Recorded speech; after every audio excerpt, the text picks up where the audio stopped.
E as entidades diabólicas, eles trabalham unidos. Por isso que eles dividem a igreja. Hoje a igreja está muito dividida. Mas sempre foi assim, né? A igreja dividida. Nunca Pois foi é. uma coisa Não, coesa. não. Na igreja primitiva, se voltar lá no calendário, Sei. a igreja primitiva ela foi forte até o ano 300 depois de Cristo. Foi forte, unida para valer. Aí entrou Constantino. Em 313 ele lança o Edito de Milão. Em 325 ele estabelece o Concílio de Nicéia na Turquia.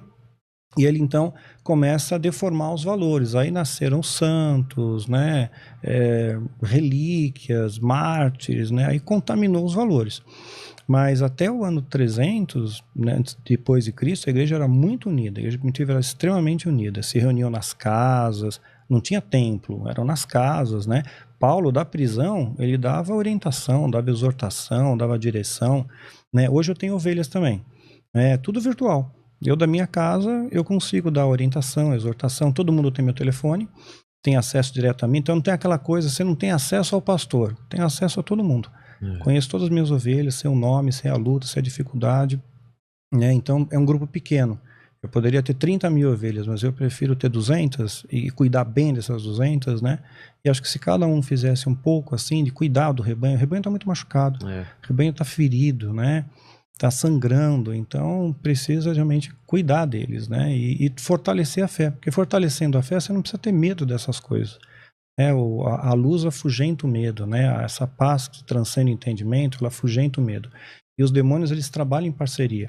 Então eles sabem que se a gente ficar junto, unido como igreja, né? Mesmo tendo diferenças, né? Até você falou, e vem um convidado aqui, a gente tem algumas diferenças, mas ó, meus dedos da mão são todos diferentes, eu fecho, formo um punho forte.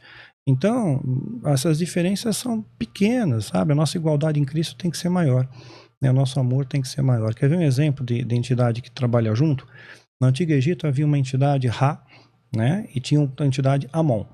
Aí essas entidades se uniram e viraram um tal de Amon-Ra. Ele era o príncipe de Tebas, nasceu na quinta dinastia. Não confundir com Mun-Ra do Thundercats, né? Isso, Mun-Ra. Eu lembro, eu assisti. Espíritos no mundo me transformem nessa forma. Como que é? Decadente de Mun-Ra. Eu lembro do Mun-Ra. Não é da sua época, né? Fantomas. Não, mas eu nunca gostei muito de... Não, eu gostava do Fantomas. Fantomas eu gostava pra caramba também. Muito mais. Mas o Mun-Ra era do Thundercats. Era o Thundercats. Era uma forma que... Sim, formas, sim.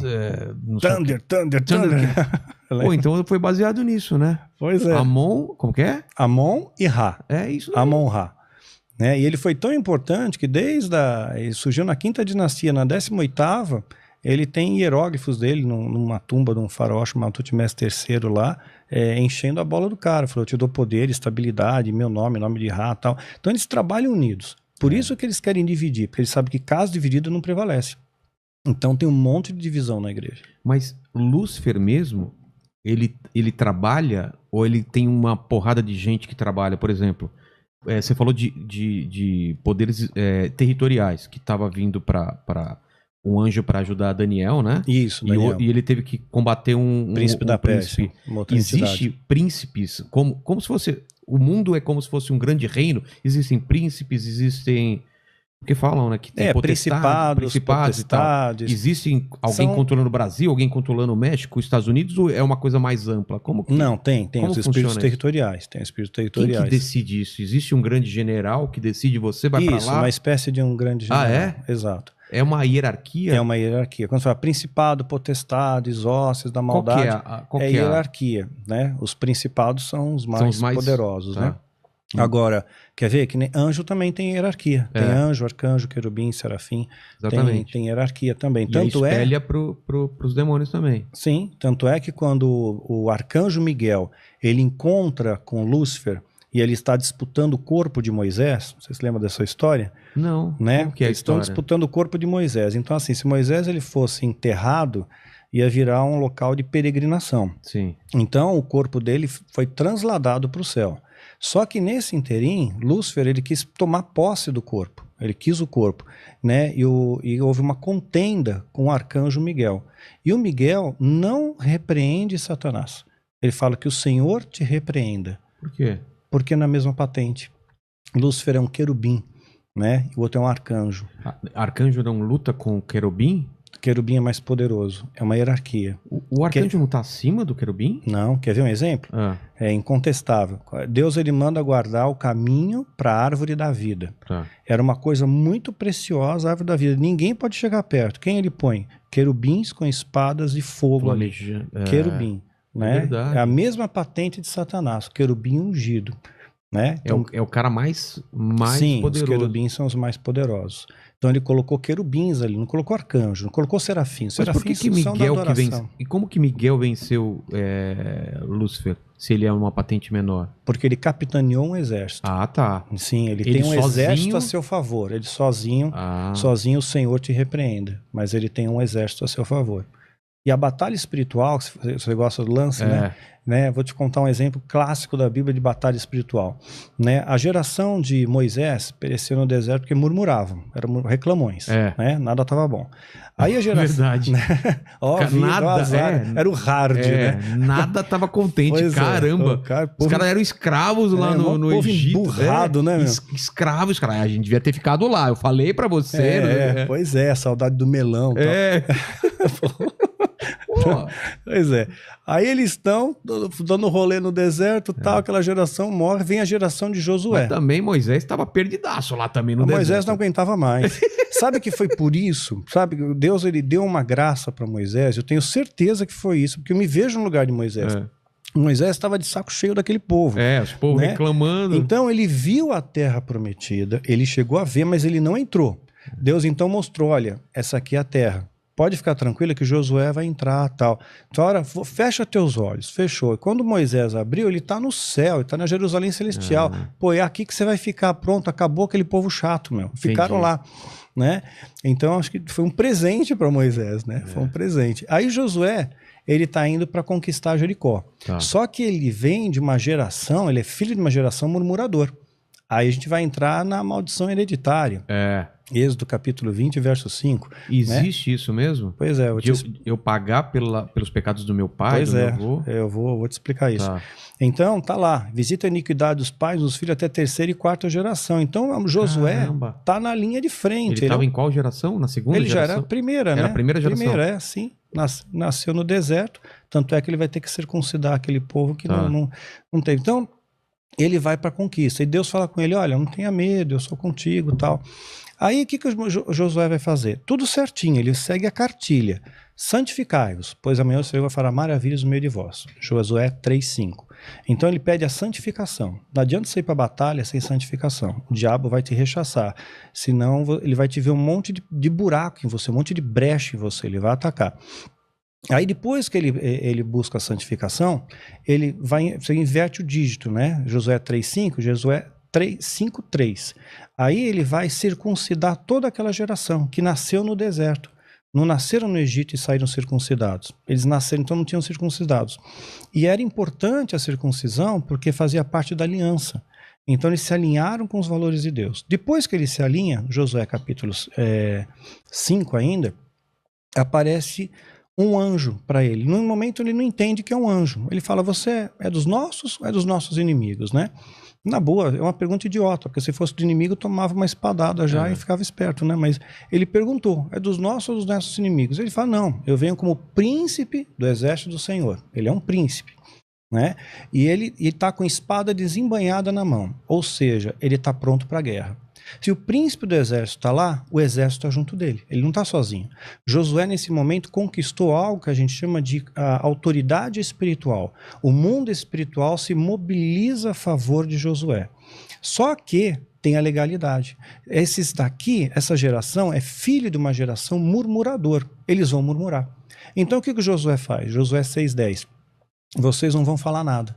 Não sai a palavra alguma de sua boca até o dia que vos diga gritai. Aí você grita. Ou seja, se ele não falasse isso, para todo mundo ficar mudo, ia começar a reclamar, porque são filhos de murmuradores. É o pecado hereditário. Você imita o pai, o filho imita o pai. O pai é alcoólatra, o filho é alcoólatra, sim. O filho do filho. Pai é mentiroso, o filho é mentiroso, né? E acontece isso muito, né? Acontece, é o pecado hereditário. Aí, imagina só, a primeira volta, a segunda volta, na terceira ia começar a murmuração. Pô, tá doendo minha joanete, é que você não viu como é que tá meu dedo encravado. Começaram a reclamar, mas não reclamaram. E aí trouxe vitória. Aí ele transformou aquilo que era maldição em bênção. Detalhe, que a gente se pauta em Êxodo, né, capítulo 20, verso 5. Visita a iniquidade nos pais, dos filhos até terceira e quarta geração. O texto continua, mas eu também visito até 1000 gerações daqueles que fazem a minha vontade. Ah, tá. Ele continua. 1000 gerações que fazem a minha vontade. Então vamos pensar que 4, é 3 a 4, vamos pensar 4 é a vontade máximo de Deus e te amaldiçoar. Né? E por que 1000... que Deus amaldiçoa alguém? Pois é, você vai entender agora. Ah, tá. Né? Então, vamos supor que 4 fosse a vontade de Deus de amaldiçoar. Tá. E 1000 a vontade de Deus de te abençoar. Né? Se você transformar isso aqui em matemática, Deus ele quer te abençoar 99,6% e te amaldiçoar 0,4%. Não é nem 0,5%. E você retém 0,4%. Porque dá dinheiro. A indústria, existe uma máfia gospel que ganha muito através da maldição hereditária. Ah, é? Ganha, porque dão cursos de maldição hereditária, cobram por ministrações, né? Ganham dinheiro com isso, fazem congressos, por isso ganham dinheiro. Né? Então é uma máquina para ganhar dinheiro. Porque se Deus ele quer te abençoar, 99,6%. E aí se você pegar um texto de Ezequiel 18, a partir do verso 18, está escrito que o pai não levará a maldição do filho e nem o filho levará a maldição do pai. Ué, mas são então textos que são um contra o outro, né? Eles são antagônicos. Parece antagônico, né? Não são? Parece antagônico. Mas esse 0,4% de maldição são para aqueles que herdam o pecado, que continuam o mesmo erro. Né? Então eu visito a iniquidade do pai no filho até a terceira e quarta geração. Se você for iníquo também, se você continuar com a iniquidade, se você perpetuar aquilo, seu pai mentia, você mente. Seu pai murmurava, você murmura. Se você interrompe, isso não acontece. É o que está em Ezequiel 18, de 18 a 22.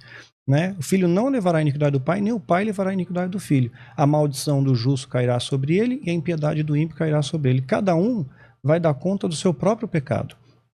Né? Então, é muito claro isso. Deuteronômio também fala isso. Porque senão é uma coisa injusta, né? Eu pagar por por um pecado do meu pai ou do meu avô e coisa que eu nem tive controle sobre isso. Pois mas Deus não é injusto. Então, mas nesse mundo espiritual não é usado isso contra você? Ah, seu pai fez isso, seu avô fez isso, então você está pagando isso. Se você comprar essa ideia da maldição hereditária... Porque se vende essa ideia. Lembra que a Bíblia diz que iam espalhar no nosso meio doutrina de demônios, né, e fariam sinais e prodígios para enganar, se possível, os eleitos? Texto fora de contexto é doutrina de demônio. O diabo ele não precisa mentir. Se você duvidar da verdade, ele já ganhou. Entendi. Né? Então ele deforma os valores. Então, desculpa. Não, ia só concluir um pouco. Pode concluir. Tá? Deuteronômio 30, de 15 a 20, está muito claro. Deus está falando, eu coloco diante de ti a vida e o mal, a bênção e a maldição. Tá. Você escolhe. A escolha é sua. Né? Então o seu livre-arbítrio vai escolher aquilo ali. Deuteronômio 30, de 15 a 20.